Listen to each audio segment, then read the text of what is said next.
actually kind of the first time I've been honest. Besides being honest, with my attorneys. Even that, I haven't been completely honest with them. You don't say. Hey everyone, Carolina Girl here. Welcome back to my channel. I hope y'all had a good weekend. I certainly did. I spent my time putting this video together and I truly hope you enjoy it. The intro video and thumbnail should give you a hint about what this video will cover. My introduction features a clip from Gypsy's documentary, Mommy Dead and Dearest.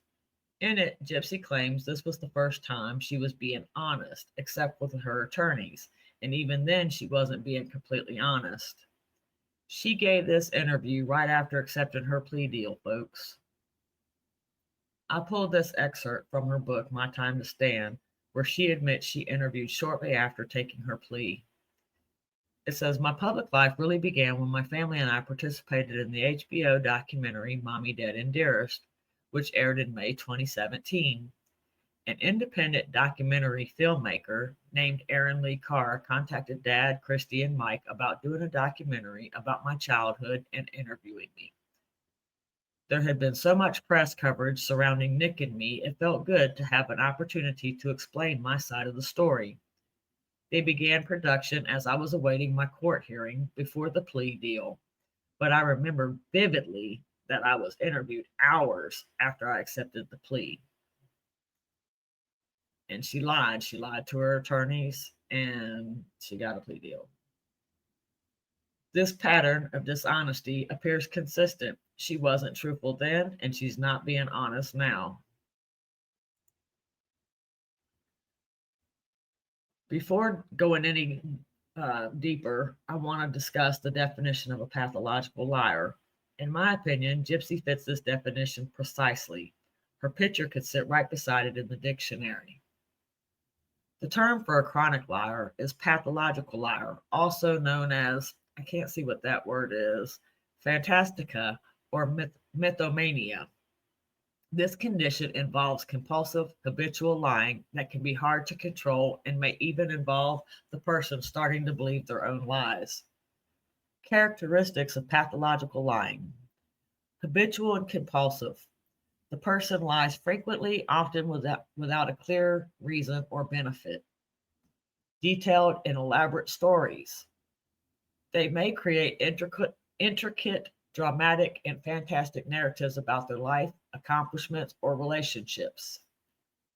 Little moral discomfort. Individuals often show little regret or unease when caught in their lies. I say that kind of fits her. Can become blurred with reality. Sometimes the person may start to believe their own fabrications, making it difficult for them to distinguish truth from falsehood. Associated with other conditions. Pathological lying can be a symptom of underlying psychological conditions such as antisocial or narcissistic personality disorders.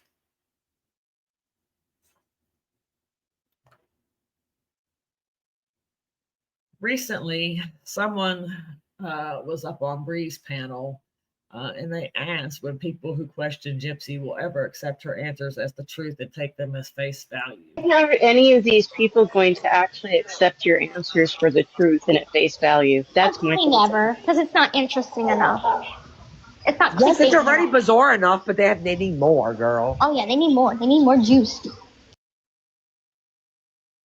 Bree then followed it up by challenging someone in the chat about Gypsy's inconsistencies. Yikes, we just noticed the inconsistencies. Which inconsistency did you notice today, huh? My hope is that by the end of this video, both will recognize these inconsistencies and find answers to their questions. Gypsy's story seems to change every time she's confronted. So I want to start this video off with an excerpt from Gypsy's book, My Time to Stand. This comes from chapter 3, page 24. In it, she states that Dee Dee did not allow her to play with Barbie dolls. She says dolls were clauses in a long-term agreement between my mom and me, but they were also a symbol of innocence and purity. Mama preferred that I not play with Barbie dolls. She didn't want me to see the anatomy, no matter how poorly scaled, of a woman. If I were to undress a doll to change its clothes, I was to see a baby's body, without bulges or bumps. Clean, she'd call it. The accessories for a baby doll were a baby bottle and a stroller, not a provocative hot tub or a dream house. The baby doll's companion was its mommy, not a Ken doll, which would have prompted more questions my mother didn't want to address. So back in the summer, I think it was back during the summer, she was selling her baby items online or something on Marketplace or somewhere. And someone reached out to her inquiring about a stroller, okay? And they asked if it was still available. Gypsy responded back and said it was. And then the person responded back and said, you know what? I'm really not interested. Your story keeps changing. You seem flaky, blah, blah, blah. So, of course, Gypsy had to respond to that. Now, I don't have the girl's message that was messaging Gypsy, but I do have her response.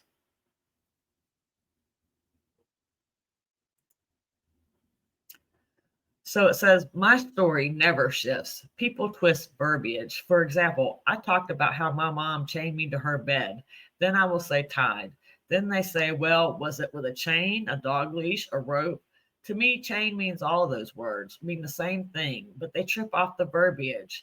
Then another example, in my book, I explain how when I was much younger, I explained how my mother didn't want me to play with Barbies. But then they show a picture of me at 14 with a Barbie in my hand. And so let me show you this picture real quick. This is the picture she's referring to.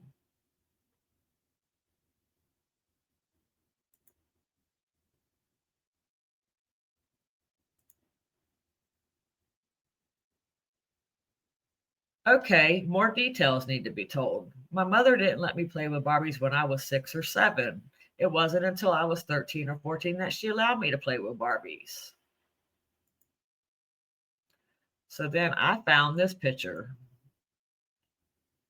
And so it seems like she has a basket of dolls to the left of her.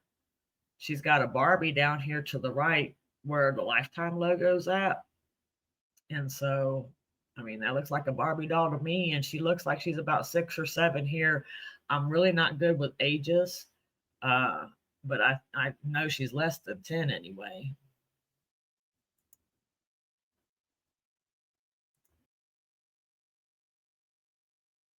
So in her book, she was clear that her mother didn't want her playing with Barbies due to their anatomy.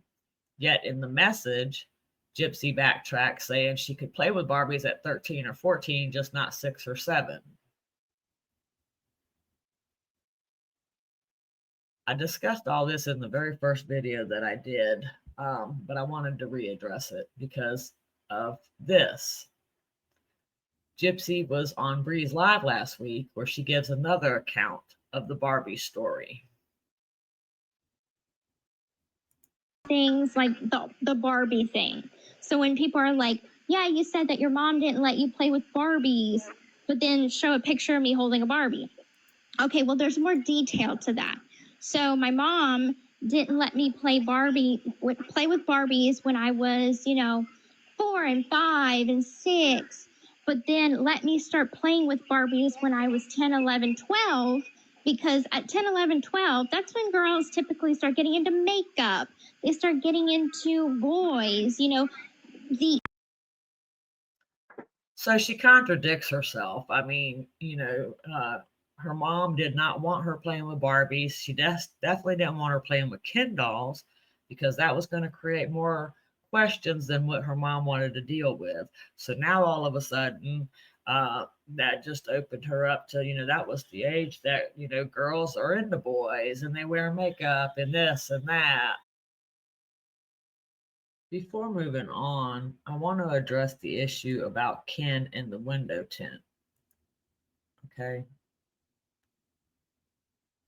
So she said, she's talking about the Barbie. She said, so you see how details matter for some things and don't for others. Just last week, Ken went on TikTok Live and misspoke on a detail that he didn't know. He was asked, why did my mom cover the windows with tint? He said, oh, so people wouldn't see Gypsy walking around the house. And I told him, Ken, and I can't see what happened. It cut off. Ken, why did you speak on that? And so she got big mad about him saying anything about the window tint. And actually, I agree. This was likely the reason for the window tint. So that way people on the outside didn't see Gypsy walking around. I'm going to show you a few pictures of the crime scene. These are crime scene photos that were taken June 14th and 15th, 2015.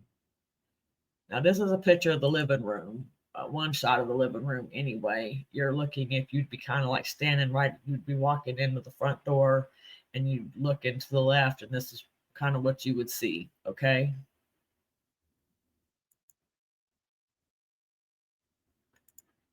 This is another picture of the living room. This is kind of like stepping further into the living room.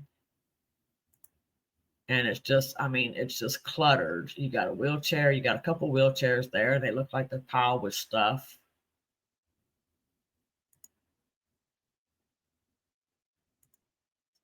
This is as if you're standing in the living room and you're looking towards the dining room and the kitchen area. That kitchen or the window that you see, to the left of your screen, that's the kitchen window over the sink. And so, and you see the pretty little window coverings, okay? But the house is extremely cluttered.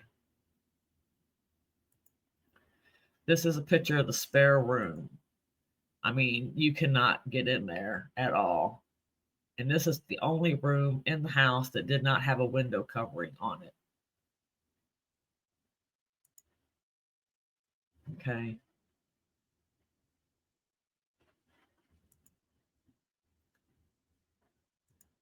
And this is Gypsy's bedroom. Now you notice, the only place that she could get a wheelchair in there would be to the foot of her bed. The whole floor, just had junk all in the floor. And so my question is, hold on, this is Dee Dee's room. This would be like looking into Dee Dee's room, and where you see the United States Postal Service bin, that's actually Gypsy's side of the bed. And so I'm not quite sure what all was piled over there on that side, but you can kind of see what's piled on the floor in front of you as you're walking into Dee Dee's bedroom. And so this is as if you were standing in Dee Dee's, kind of like right there next to the bed, and you're looking, at the foot of the bed. That's what you see. Okay. Looking at all this clutter, I'm not really quite sure how her motorized scooter or motorized wheelchair, that thing kind of was bulky. I'm not quite sure how it would actually get around other than just going up and down the hallway, and doing like a turnaround in front of the front door. That's the only clear space that she seemed to have, up and down the hallway, and that would be about it. This is just like you were standing at the front door looking straight down the hallway.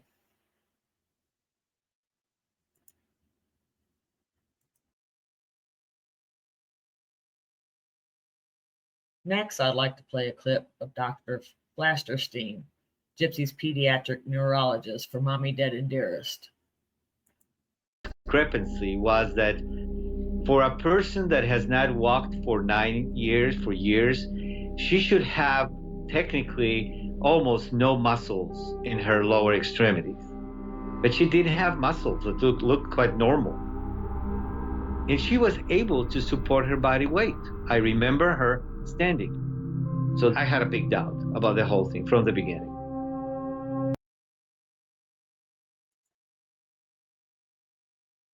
So he states that Gypsy's muscle tone was normal in her legs.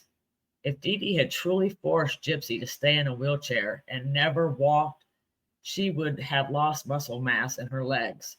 Use it or lose it. Dr. Flasterstein couldn't find anything wrong with Gypsy because she was faking, as she herself later admitted that I have in this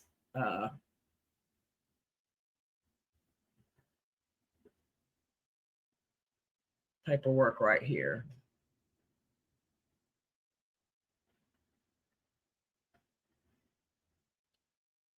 I believe this is one of the most valuable pieces of evidence that I have right now in my possession, even though few seem to pay attention to it.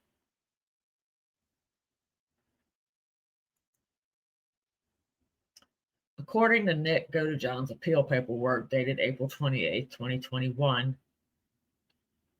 there's a video that was in evidence in Greene County Sheriff's Department's evidence that was dated May 26, 2014. I'm going to read this. It says, further in a video dated May 26, 2014, Gypsy shows Nicholas how she can stand and walk. She explains that when she was 6 years old, she went into the hospital and that during surgery, the doctor said she had a seizure and was paralyzed. They didn't know if it was only temporary. She started getting feeling and tingling in her legs. She was young and kept it to herself. She kept it from her mom because she was afraid that her mom would stop loving her. So she kept it to herself until 2011 when she rebelled and ran away from home. She said explaining to their friends that she could walk would be too hard. She says she would like for people to know the truth, but she would lose a lot of friends. Now, folks, she was 6 years old in 1997, okay? It was in 2011 when she rebelled and ran away from home. And at this time, she would have been 19 years old when she ran away from home. And later that year, she would have turned 20 years old. And so for 13 years, according to this piece of paper right here, and I can't wait, I'm hoping to have the video in my possession soon. But according to this piece of paper right here, Gypsy kept it from her mom for 13 years that she could walk. Dee Dee didn't know that Gypsy could walk. And it explains a lot. And so, you know, this is gonna, this right here is gonna come back up in another video, I'm sure. This likely also contributed to Dee Dee's insistence that Gypsy had muscular dystrophy or some similar condition, as Gypsy kept saying she couldn't walk despite normal test results. This is probably when the window tint was added, you know, to their windows as well, probably after 2011 is my guess. I discussed birthday cakes and in my first video as well, but it's worth revisiting. In March 2024, Gypsy went on a podcast with her at that time husband Ryan. She went on Talk is Jericho.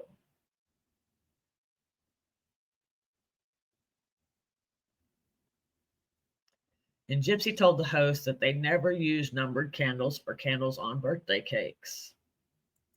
Keeping my own age from me. That's crazy, yeah. You know, because when I insane. was little, growing up, we didn't use the numbered candles. Like, that was not a thing in my home. Okay, right. So when it came around that it was my birthday, she would wish me happy birthday, but she wouldn't tell me how old I was. And then if I'd overhear it, I would confront her. I would ask her, I'm like, Mom, I thought that I was turning 13, you know, today. So here I have a photo of Gypsy. It looks like she has a number 8 on the candle. I can't really tell, but I mean, it does look like a number 8 to me. And then on this shot right here, I have, it looks like there's probably about maybe 10, maybe 11 candles on that birthday cake.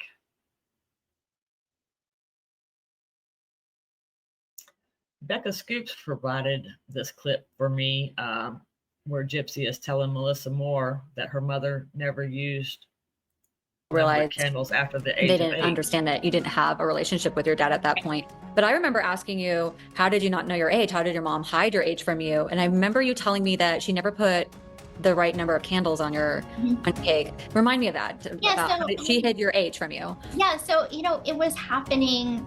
It probably started happening when I was about 8 years old, and so I didn't ask questions as an 8-year-old, but it continued on until the crime happened.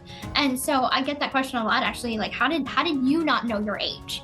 And growing up, for birthday parties and for gatherings, my mom never put numbered candles on my cake.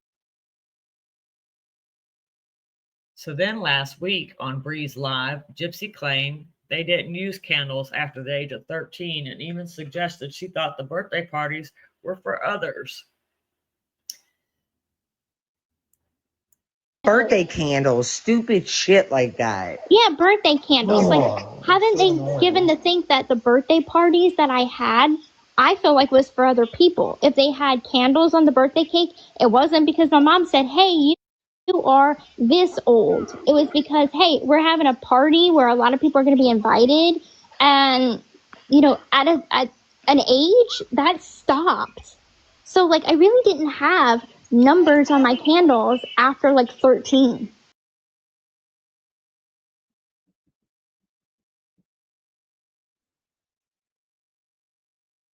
Gypsy stated, I don't know if it was during this live or another live, but she stated that Dee Dee was still manipulating people from the grave.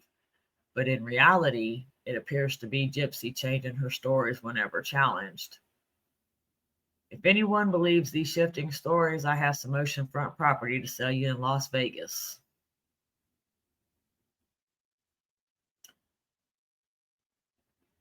So during another one of Bree's lives, I don't know if it's the same one or if it was a different live, Gypsy referenced the infamous Barney doll, stating it was next to Dee Dee's head because Dee Dee had washed it earlier that night. The bed to cuddle with. So that is the big conspiracy about the Barney. That's what happened about the Barney. This is gonna be. I know how these people work. Okay, so was there other stuffed animals that you handed her the night? Why did you specifically hand her the Barney? I mean, Was shoot, it I don't dirty? even remember. Did you spill something on it? Did you? I don't remember because it has been a decade. But for whatever reason, the Barney needed to be washed, and that's why that's why it was there on the bed. Is because my mom was doing laundry, and she folded the towels, folded the clothes, and then whenever it came to the Barney, she put it behind her by the pillows. That is it. Like, you can't ask Gypsy. So the crime scene photos show the laundry area untouched and the washer. Let me show you that one first. This is a crime scene photo of the laundry area. I don't know. She said that she was folding towels and all that stuff. I don't know. But that's what the laundry area looked like when the detectives first approached it to start taking the photographs, okay? Now, the washer did have contents in it. So, they don't look like they were really washed to me from what I can see. Now, if Dee Dee was really washing clothes on the 9th of June, 2015, then that means these clothes were in the washer for at least 5 days before they were discovered. So, but like I said, they don't look like they have been washed. Usually when the clothes have been washed, they're kind of stuck to the side of the washer. And even if they've been sitting there for a while, they'd still kind of be, you could tell that they were washed, put it that way. I'll let you guys decide, though, if Dee Dee was really washing clothes that evening or not. Let me know what you guys think down in the comments. If you think Dee Dee was really washing clothes that night and the Barney got washed, or what do you think happened?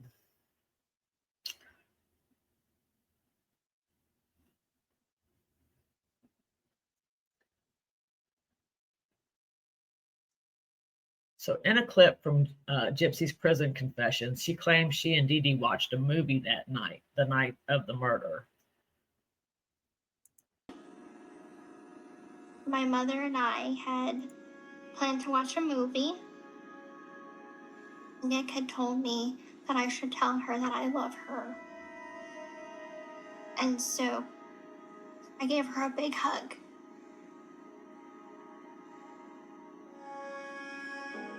I remember her telling me, "What's that for? I'm not dead yet." It was so ironic.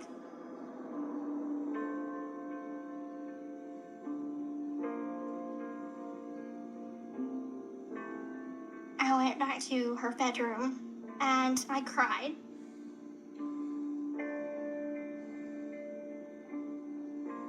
A part of me didn't want to go through with it. I hugged her pillow. It had her scent. And then after that, we put the movie in and we started watching the movie.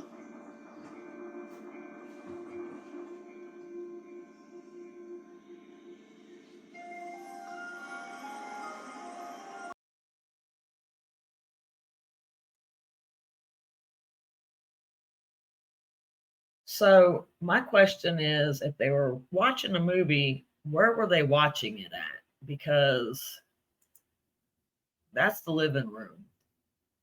There's a chair and there's a couch. I mean, I don't know exactly,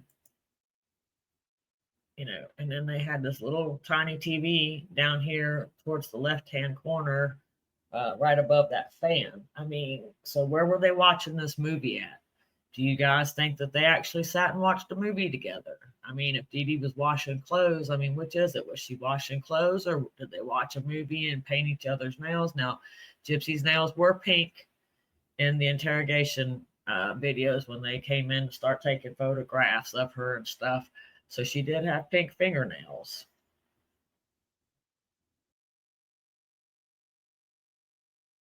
So in Gypsy's book, Chapter 11, page 76, Gypsy describes a playhouse beside their home as having a dirt floor with fire ants, slugs, and spiders.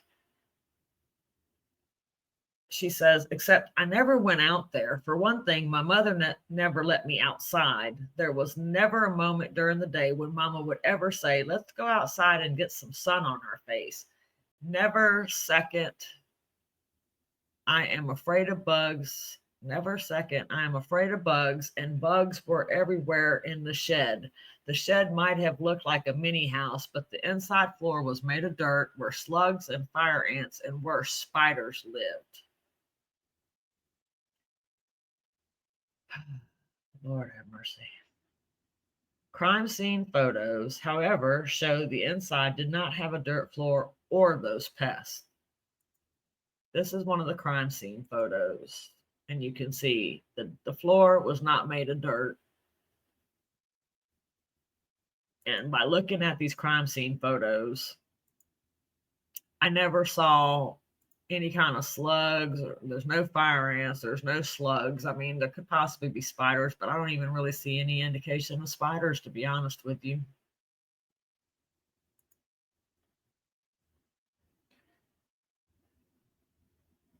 So Gypsy also states that, in this, that her mom never took her outside. While this provided video is not necessarily from this house, from the Habitat for Humanity house, it does show that Dee Dee did take Gypsy outside, contradicting the claim that she made in her book.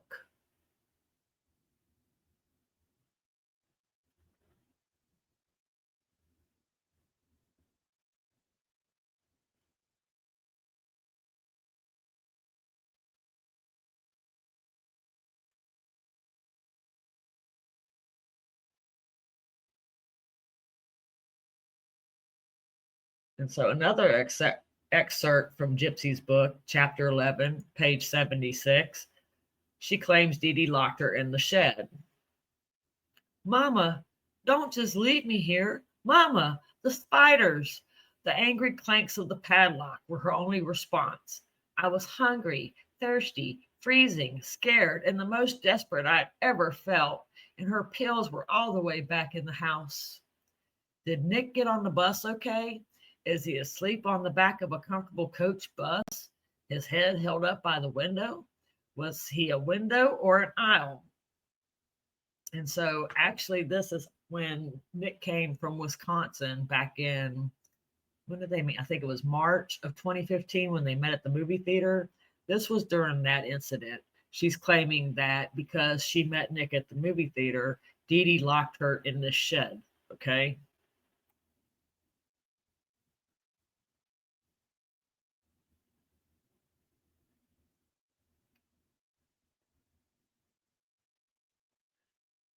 The crime scene photos show the shed front. Okay. That's what the little playhouse looked like on the outside. And here's a close up. Okay. Do you see a padlock on that door? I don't see a padlock on that door. Normally, if I have a lock on something like that, even if I don't want the door necessarily locked, I still hang it on that little hook or whatever. So that way I don't lose the padlock. And so I don't see a padlock on that door at all. And then let's go around to the back of the building. You see that big old window right there? How could somebody lock you in someplace like that? You got a big old window that you could crawl out of. Now, if Gypsy says she can't crawl out of that window, I mean, I'm 5'9" and 150 pounds, and I could crawl out that window. I mean, in all reality, this seems like it's just an attempt to villainize Dee Dee, if you want to know the truth about it.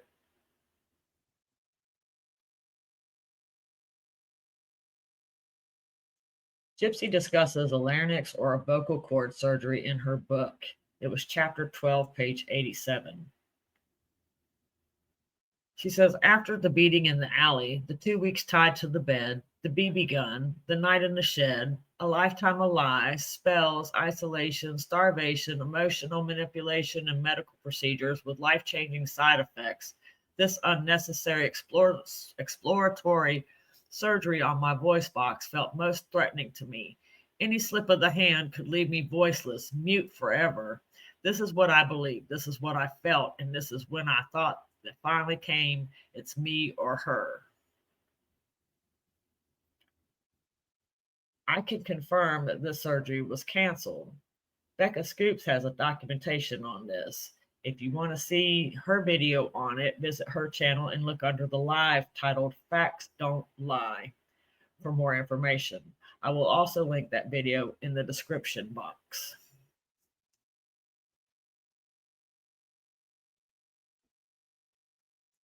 So Gypsy claims in chapter 17, page 117 of her book, that Mike said she was malnourished when she was arrested. Says the first 6 months at county were an emotional overload: death, discovery, defense. That was only the beginning. In October 2015, after I was released from Suicide Watch, I had my feeding tube removed by a disinterested, robotic county surgeon. When he popped it out, I was stunned at how easily I went on with my life. My mother had told me if it were ever removed, I'd die. I had already gained about 10 pounds, which according to Mike was an indication of how malnourished I was. County is not exactly known for its buffet, and Mike told me inmates typically lose weight upon incarceration.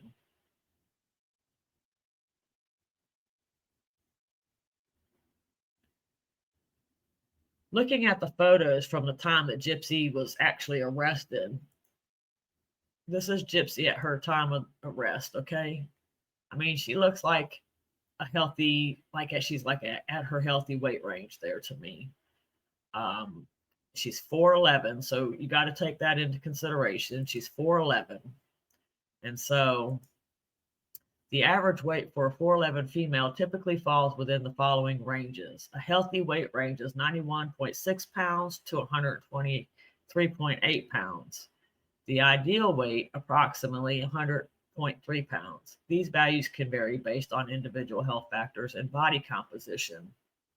Again, to me, she looked like she was at her normal weight range there, or she fell into that category anyway. I mean, she doesn't look malnourished to me. Does she look malnourished to you guys?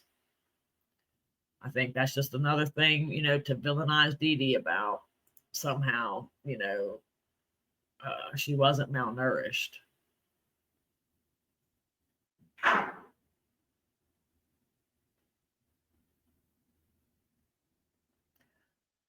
So this is a clip from Prison Confessions. Gypsy says that after she ran away in 2011, Dee Dee kept a knife on her bedside table.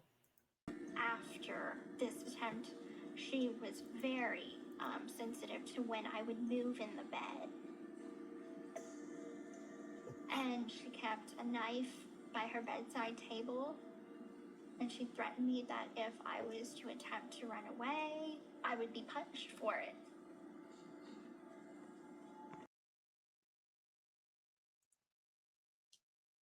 So I want to show you crime scene photos of this Dee Dee's side of the bed.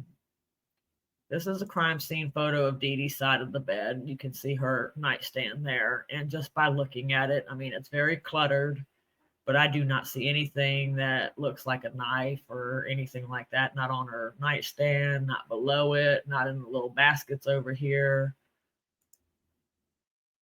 So then we get a close-up of her nightstand. And I don't see any, again, I don't see any signs of a knife anywhere. I can see a key underneath Barney's foot. That 14 evidence marker, either it's marking Barney or it's marking that there's blood, you know, on the nightstand. I'm not quite sure. I can see there's blood on Barney's foot, but you got to remember Barney was actually laying next to Dee Dee's head when the detectives first got there. So I'm not quite sure what the evidence marker's for, but more than likely it's probably blood splatter is my guess. But this is Dee Dee's bedside table, and I don't see a knife here. You know, I don't see a knife laying there. And this is Gypsy's side of the bed. And so this would be her bedside table. And let's get a close-up of that. And of course, there's no knife. I don't see a knife on this side of the table either. We see some fingernail clippers here. But other than that, I mean, I don't see anything in the shape of a knife.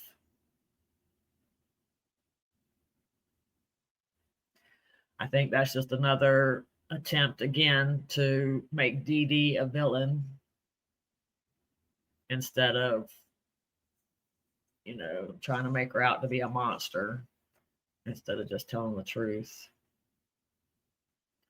So I have a screenshot of text messages shows Gypsy telling Nick on the morning of June 8th, 2015, that her mom made her sleep on the porch the night before with bugs. She slept on the porch all night long with bugs, and she had to pee in the bushes the next morning and all that jazz. So it says, I'm going to go ahead. The first one is from actually Nick. It says, "Sweetheart, just wanted to say that I'm missing you and also that I love, adore, and worship you, my everything." That message is from Nick. It was June 8th, 2015 at 2:28 a.m. Gypsy replies back at June 8th, 2015 at 4:11 a.m. Darling, I'm so sorry I didn't say goodnight. I was made to sleep on the front porch with bugs.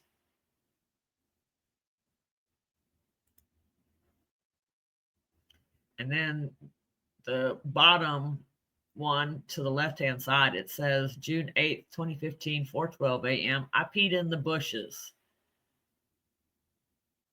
And then I can't really see what the rest of those say, because the most important one was the one where she says she, you know, slept on the front porch or whatever. And so this girl, I swear. And so crime scene photos, however, show that their neighbors were very close by. Her next door neighbor shared a driveway, so that this makes her story questionable and another effort to make Dee Dee appear monstrous. And so this picture shows, you know, the next door neighbor, and they actually did share a driveway. And so they're pretty close.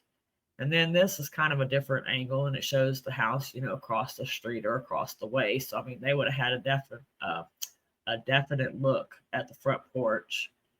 And so, and this is another angle showing, you know, that there was houses across the street, and that, you know, the front porch would have been easily visible to the neighbors. And so there's just no way that Dee Dee would have taken a chance on the neighbors seeing her out on the porch all night long. You know what I'm saying? So that just that story is just whack as far as I'm concerned. So the last picture, the last thing I have to show you guys is this. It's a bus pass, a reduced bus fare card for Gypsy Rose Blanchard. And it was expired. It was going to expire October 4th, 2015. And so finally, if Dee Dee truly never let Gypsy out of her sight and they were always together, why did Gypsy have a bus pass? What was the bus pass for? Does anyone know? Can anyone tell me in the comments? This video ended up longer than I intended, but the more I researched, the more I uncovered, and at some point I just had to stop. I hope you enjoyed the video. If you'd like to see more content, please consider subscribing to the channel. I have more videos in the works. Thank you for watching, and thank you for your support. She taught me how to be a good liar, a very good liar without any conscience.